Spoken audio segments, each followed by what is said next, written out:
താമസിക്കാതെ അടുത്തൊരു ഡേറ്റ് എടുത്തു. ഞാൻ നാട്ടിൽ വെക്കേഷൻ വന്ന സമയത്തായിരുന്നു ആ ഡേറ്റ് എടുത്തത്. അങ്ങനെ പോയി ഡേറ്റ് എടുത്തു, എക്സാം എഴുതി. എക്സാം ഭയങ്കര ടഫായിരുന്നു. റിസൾട്ട് വരുന്ന ദിവസം സൗദി അറേബ്യയിൽ ഡ്യൂട്ടിക്ക് കയറിയ സമയത്തായിരുന്നു. റിസൾട്ട് ഫോണിൽ വന്നു, ഒന്ന് മെയിൽ വന്നു.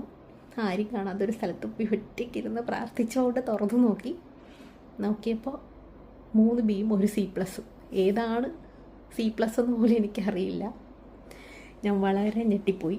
ഞാൻ ഓർത്ത് എയർലൈൻ സ്കോറെങ്കിലും ആയല്ലോ എന്നോർത്ത് തുറന്ന് നോക്കിയപ്പോൾ റൈറ്റിങ്ങിനാണ് C+ കിട്ടിയത്. എന്നാൽ ഓക്കെ, 3 കൺട്രീസ് നമുക്ക് നോക്കാം. UK, അയർലൻഡ്, ന്യൂസിലാൻഡ് ഏതെങ്കിലും നോക്കാനുള്ളൊരു സ്കോറായി. അങ്ങനെ വളരെ സന്തോഷമായി. കാരണം ഇത്രയും വർഷത്തെ കഷ്ടപ്പാടിൻ്റെ റിസൾട്ടാണ് കയ്യിരിക്കണം. അങ്ങനെ ഇരിക്കുമ്പോൾ എന്നോട് ഒത്തിരി ആൾക്കാർ ഉപദേശം തന്നു, it's better to go New Zealand rather than UK or Ireland. അപ്പോൾ ഞാനും ചിന്തിച്ചു, ശരിയാണ്, എന്നാൽ ന്യൂസിലാൻഡ് ചെയ്യാം.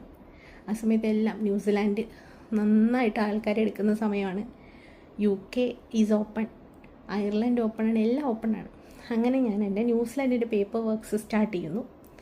ന്യൂസിലാൻഡ് പേപ്പർ വർക്ക് ഒരു മിഡിലായപ്പോൾ ഞാൻ അറിയാൻ കഴിഞ്ഞു, ന്യൂസിലാൻഡ് അടച്ചു പൂട്ടുകയാണ്, ക്ലോസ് ചെയ്യുവാണ്.